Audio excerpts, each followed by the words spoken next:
This was Grand Rapids, same scenario. The 18-year-old kid is actually the son of the owners of the organization. So they became a customer of ours after this. Unfortunately, wish I would have been with them before it happened. Same deal. Kid on the seat.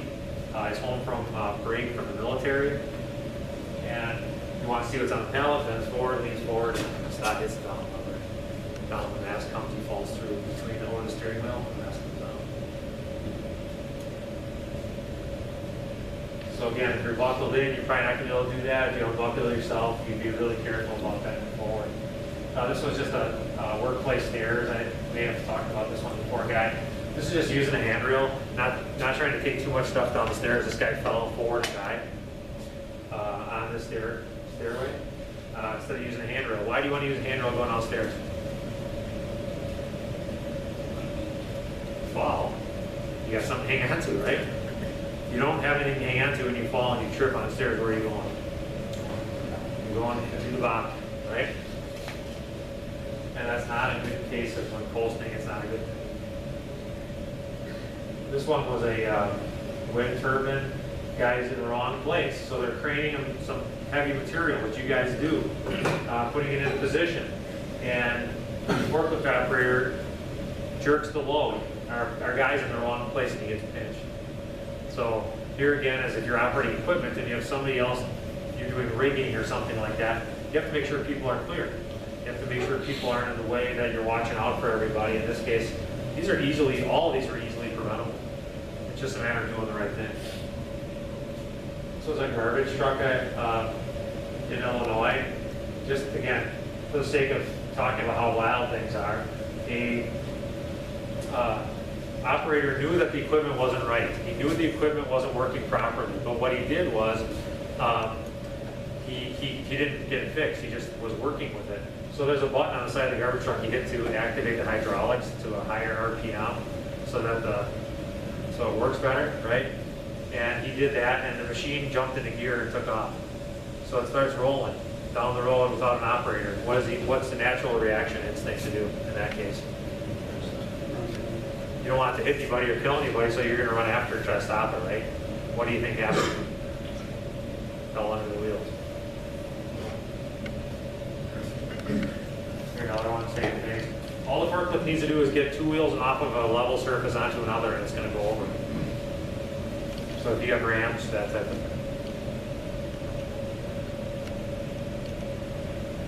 So we're going to dive a little deeper into hands, because hands are something that we have to be really cautious about, we have to be really careful about, we have to talk about. Hands are something that we need to do our jobs. And I'm not trying to gross you out, I'm not trying to make you uncomfortable. What I'm trying to show you is that this is real. This stuff happens, and it happens a lot. Every week I get a phone call, unfortunately, to come out and investigate or look at a situation like this. So, again, when you're lifting things up, craning things, ratchet winching things, or you're using hammers or chisels or certain types of tools, and you're doing things that can break your knuckles, you have to be really cautious. You have to use gloves when necessary. You have to make sure that you know where your hands are, you protect yourself, that you put yourself in that good work position. A lot of this is work positioning. So thinking really is what it comes down to. Is okay, I'm getting ready to do this here, where's my hands? It takes 30 seconds. You're in a hurry, I know you're in a hurry, but it takes 30 seconds to think about, okay, what am I doing, how am I going to do it? When you do that, you're not going to have an incident. But when you don't think, that's when bad things happen. I'm not perfect. I think I've told you stories, things have happened to me. The other day I was pulling I had an extension cord that I wanted to get out from when I had my lights up, over the holidays. Pulling on the cord because I didn't want to wait till spring. For whatever reason, I felt like I had to get that cord out of there. And figured my son would have wrapped it up in the snowblower or something, so I had to get it out. And I started pulling on it, and I happened to be standing on a little patch of ice. Only one little patch of ice on the whole driveway, and I'm on it. And I start pulling on it, and guess what happens? Go down, And so again, I didn't think. I rushed into it. I was focused on the job. I didn't step back and think about it. So again, learn from my pain a little bit. I wasn't seriously hurt, but The idea there is, if I would have just thought about what I was doing, it took 20 seconds to look around, I would have known that that was there and I didn't do it. So I'm human too. So I'm asking you to take that 20 seconds, look around, know what you're doing before you do it, okay?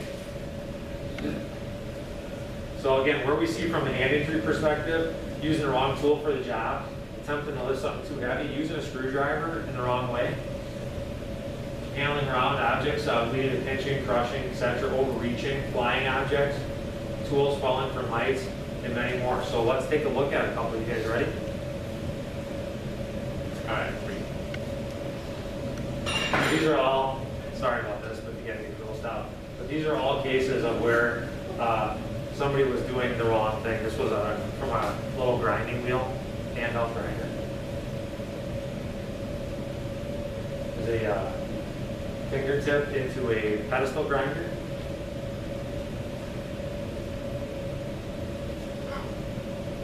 That one I don't remember exactly what it was. I think that was a press. There's one coming up that where the hand is off. Now they did, just so you guys know, don't freak out, they did reattach it. But I want you to pay attention to is all the Band-Aids on the guy's hand. And so what that tells me is that you get a lot of Band-Aids on your hand, you're having a lot of little things going on that we're not protecting you right or we're not talking about it. So think about that.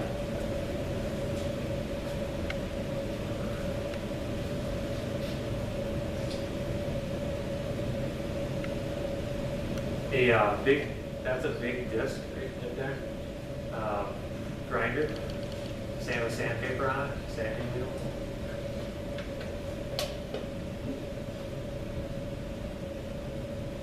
That was a chainsaw. That was a machine entanglement. This one is interesting. This one is a, you know, when your spouse asks you why you don't wear a ring, if you don't want to wear one, is if you're working around certainly any machinery that can grab onto that ring, it's not a good idea to have a ring on. But this one here is from a rack. This guy decided to climb on a rack, which I don't want you to do. Climb on a rack, so that he loses his balance and his ring, it gets caught as he falls.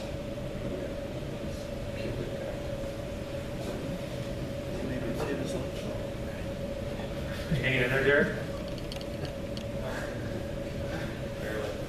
So this is the Band-Aid guy. This got reattached, by the way. This was called a whirlwind saw. Whirlwind saw, you know what those are? It's foot activated. You guys are getting kind of grossed out. I'll stop right there. That's a good one. Whirlwind saw is a saw that you bring material through and use a foot pedal. And the saw is running and it comes up from the bottom to cut lumber to dimensions, right? So this guy is bringing this through and that's his job. All day, right? He's getting a little too crazy, right? He's getting a little too jazzy with the job, so what does he do? And again, completely avoidable. The machine was relatively safe in my opinion, but he had a little loss of brain power there. So again, reattach, clean cut. But you know, again, you're getting a lot of Band-Aids on yourself, that's not a good sign. But this is what, again, your hands are good for, right? Or, you know, where they have kids or grandkids or both or none or whatever, but you know, it's using them for what they're intended to be used for. So I'm going to talk a little bit now about electrical safety. Okay, and for those of you on the meeting, just bear with me. I'm just going to do a little demonstration, and then we can talk about it later. You can see it directly on video. So anybody know where I got this? Someone out there. Okay. Well, it doesn't matter where I got it. I just want to talk about it for a minute because I want to make sure that we get the right equipment for you guys and we have the right tools in place, and that's something I'll be pushing continually to make sure you guys have the right equipment. But this one here, I got to looking at it, and it's got a couple things wrong with it. When you're looking at an extension cord, what are you looking for? For safety reasons, what are you looking for? No cuts on it, right? And what if it's got some cuts on it? What should we do with it?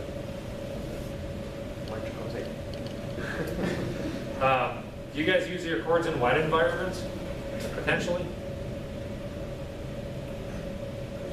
Maybe?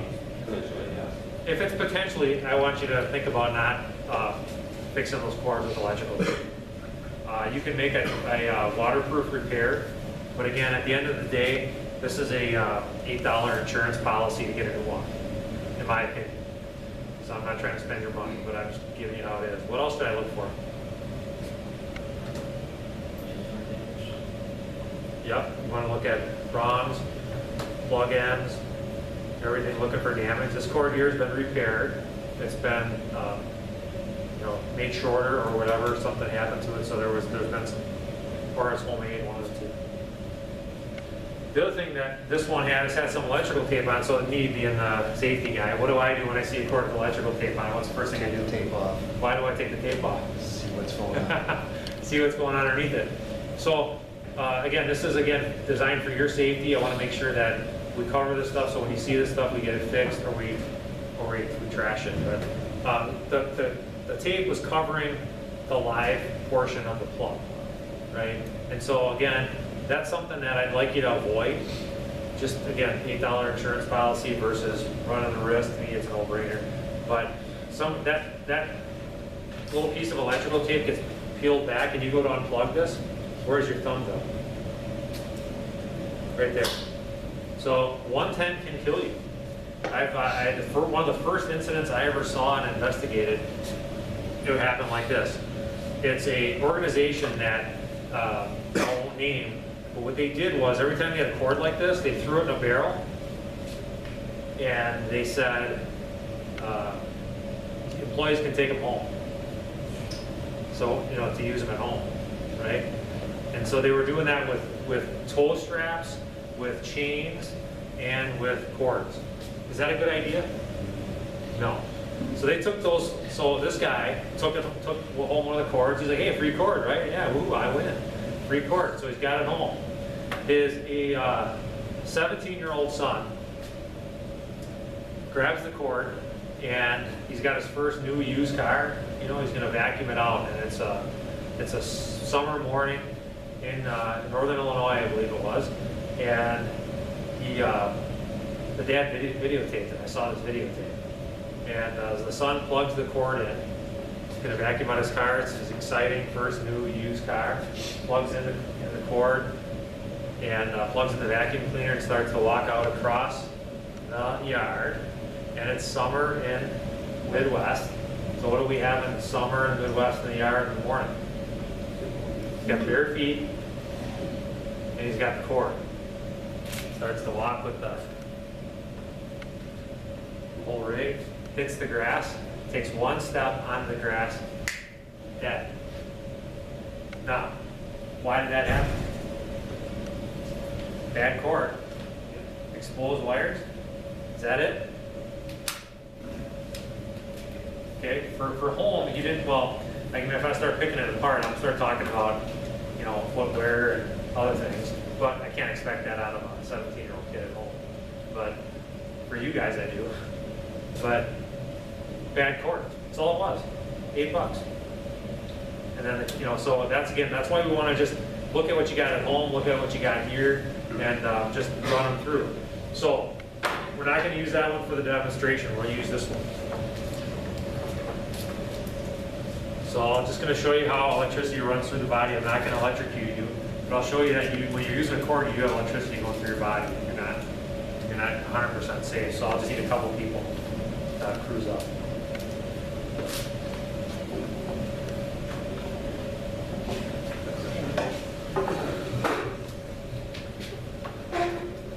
All right, 2 guys? 8 guys. All right. Come on. This will be fun. I want to get a picture of this. All right, so what's yours? Carlos? Both Carlos. Carlos and Chad, nice to meet you. All right, so what we got is, what we're going to do is, I've taken this cord and I've just kind of juiced it up a little bit, and I'm going to give this cord to Carlos 1. So hold on to it with your left. You good? He's good? He seems okay? All right, I'm going to get my meter. Does Carlos have electricity running through his body right now?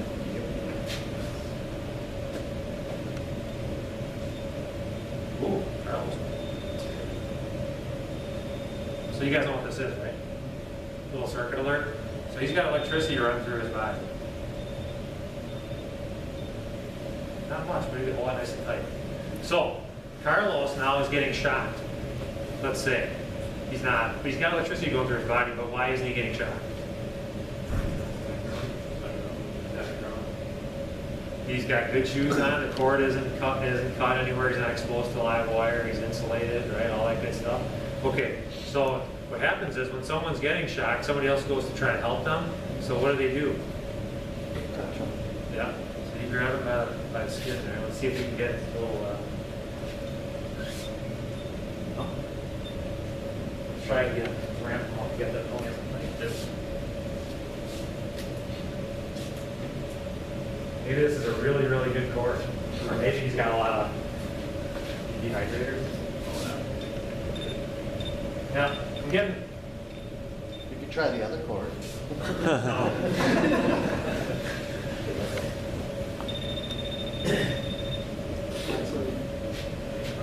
Carlos too is not a good conductor. Yeah, we're not getting quite enough juice, but normally I can get 3 or 4 people. Let's just try one other person just for giggles. Here, Carlos, you grab this cord once. Let's try it on you. I'm isolated. You're isolated? Okay, we're quite a bit stronger here. Okay, now let's get somebody else. Somebody with nice high water content. Let's see if we can get a little cross. There we go. Okay, so now you let go. Back together. Nothing. Okay, let go. So you see what happened here? So he goes to help him, he gets shocked. That's how it happens. That's electricity going through both their bodies right now. So give him a round of applause. Thanks.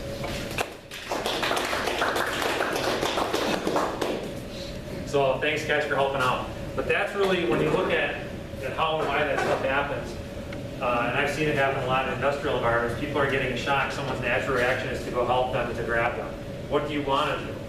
Or a stick and pull them. I've heard that, and I've seen that done, and I guess that's okay, I guess. But what would I rather see? Yeah, I'd rather have the power shut off first. Because I think you would too, if you were getting shocked. And I've heard people like, oh, I threw a brick at them, or I ran a forklift into them, and all that. We don't want to do that. If you can get to the panel, and you guys have your panels marked, right, so you know what's what, you can go shut power down, or unplug whatever it is, that type of thing. So think about it, okay? So we want to look for damaged cords. Wet environments are especially dangerous when we have cords like this. Damaged plugs, missing parts, that type of thing. I think it's just go ahead and kind of figure out if we have some of those and get them fixed and replaced, okay? So take action now. We talked about who has more responsibility for your safety than you. Nobody, it's you. Look at where you're working and how you're working with your work. How you position yourself is important. Think about your job before you do it. Don't rush into things. I can think of the incidents that I've investigated you guys have had, and a lot of them are, you guys are hardworking, very skilled people, you know what you're doing, but we all just jump in and do our work. That's the situation where we just gotta give it one little shot of thought before we actually jump in and do it. So a loss is a breakdown of the system. To get somebody hurt is a bad thing. We don't want anybody hurt. It's bad for the organization, it's bad for you as a member of the organization. We don't want that. Okay? Talked about some on the costs. Talked about near hits. If you have a lot of near hits in your personal life with your vehicle, you almost hit something, you're going to have something happen.